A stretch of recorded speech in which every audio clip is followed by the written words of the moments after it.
ladies and gentlemen.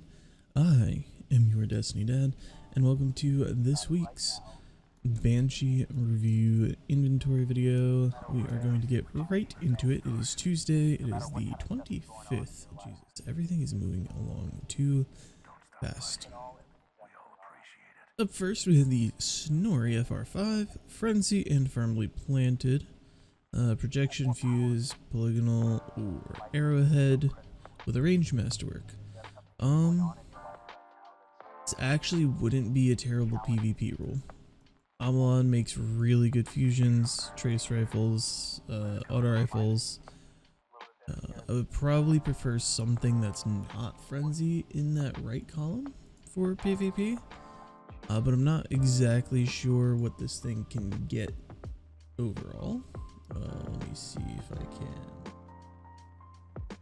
Yeah, I can get high impact. So for PvP, I'd probably prefer a high impact over Frenzy. But if you're looking for a PvP kind of role, it's going to be like a solid 4 out of 5 kind of a role for PvP in my opinion. Up next, we have Nezarac's Whisper. Craftable glaive. I still believe that this is one of the better glaives that you can get, if I am not mistaken. Demo Frenzy is actually not bad. Swap mag I like quite a lot, and auxiliary reserves is not terrible. Overall, I would pick it up if you have resonance. Use it to craft it. If you don't, and you want this glaive, this is just a decent roll as is. I think the roll on it is Demo Vorpal. It's been a minute since I looked at it. Yeah, Demo Vorpal I believe is the roll that you really like on it. Up next we have Taipan with Triple Tap Frenzy. You kind of want this one to have accelerated.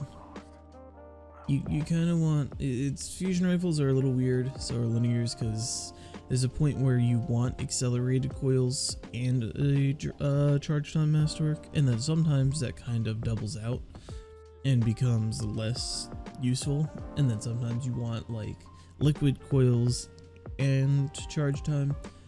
But you definitely want something, at least one or the other, to drop the charge rate.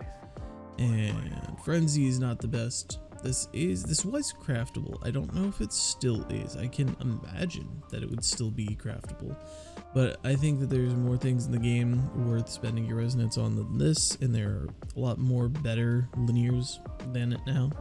But if you need a void linear and you do not have one, this one will be okay.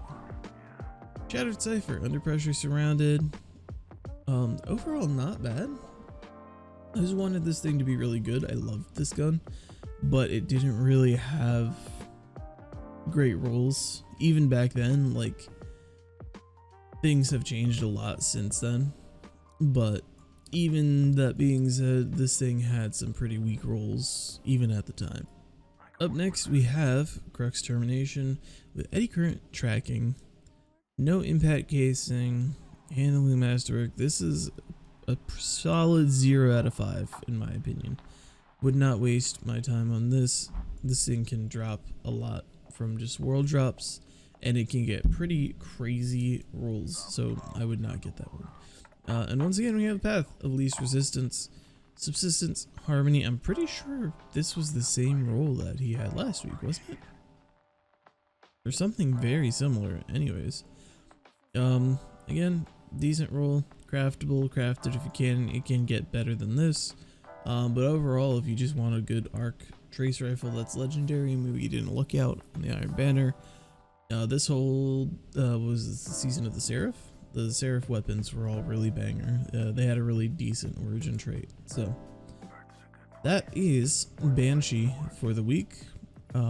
Today at the start of the week, he's got Feist and Amalon as his focusable foundries.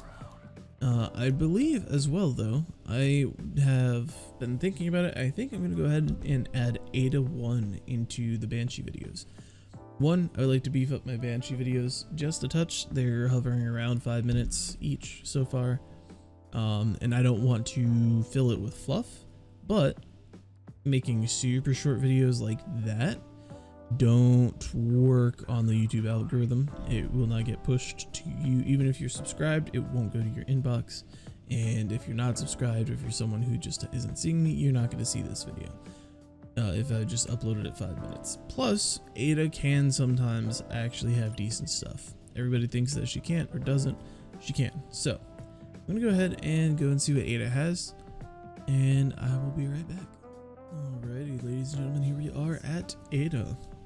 Let's see what she has for the week.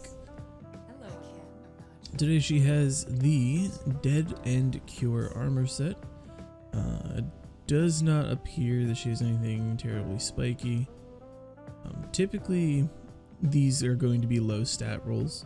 Most of the time you're going to want to pick these up if you just like how they look for the cosmetics, but occasionally it will have a decently spiky piece of armor or even a high stat. I have 1 or 2 pieces in my inventory that are low 60s but high spikes that I bought from her, and it's kind of rare, but still it's a vendor that a lot of people don't cover or don't care to cover, or like a lot of other things. Oh, she's just bad, don't worry about her.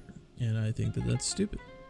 Enemy's Touch from Season of Arrivals. This is a very nice shader, actually. I like this a lot. Very iridescent greens and tans, browns. Grab that if you don't have it. New Pacific Rush. These Season 1 like basic shaders that you got everywhere, these are super slept on in my opinion.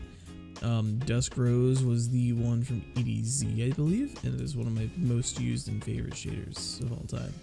Then we have Dead Orbit, the first black shader that we got in Destiny 2 way back when.